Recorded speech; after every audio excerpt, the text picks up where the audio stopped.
راہیل ایک نوجوان لڑکا ہے جو ایک چھوٹے سے گاؤں سے شہر آتا ہے۔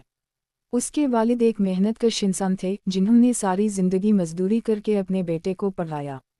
راہیل اب تعلیم مکمل کر کے شہر میں نوکری کی تلاش میں ہے، لیکن اسے لگتا ہے کہ غربت اس کے خوابوں کی سب سے بڑی دشمن ہے۔ شہر آ کر راہیل جلد ہی رنگین دنیا میں کھو جاتا ہے۔ اسے ایک دوست عدنان ملتا ہے جو اسے شارٹ کٹ طریقے سے پیسہ کمانے کا راستہ دکھاتا ہے۔ پہلے راہیل جھجکتا ہے، مگر جلد ہی لالچ اور خواہش کے آگے جھک جاتا ہے۔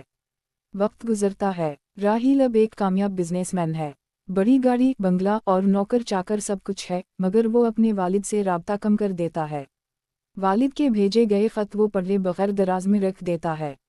والد گاؤں میں اکیلے ہو گئے، بیمار ہونے لگے، مگر بیٹے کو وقت نہیں۔ ایک دن راہیل کو گاؤں سے فون آتا ہے۔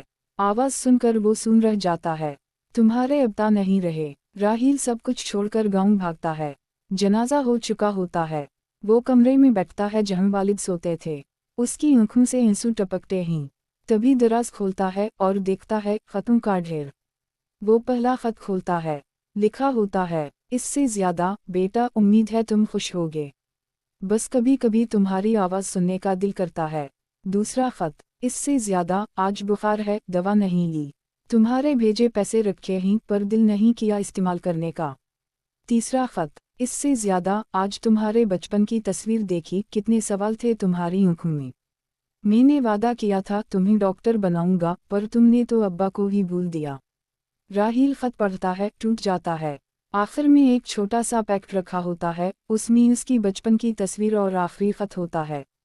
اس سے زیادہ بیٹا، شاید جب یہ خط تم پڑھو میں نہ ہوں، لیکن یاد رکھنا میں تم سے ناراض نہیں، بس اداس ہوں۔ پس منظر میں سلو میوزک، راہیل رو رہا ہے اور کہانی ختم ہوتی ہے ایک جملے پر۔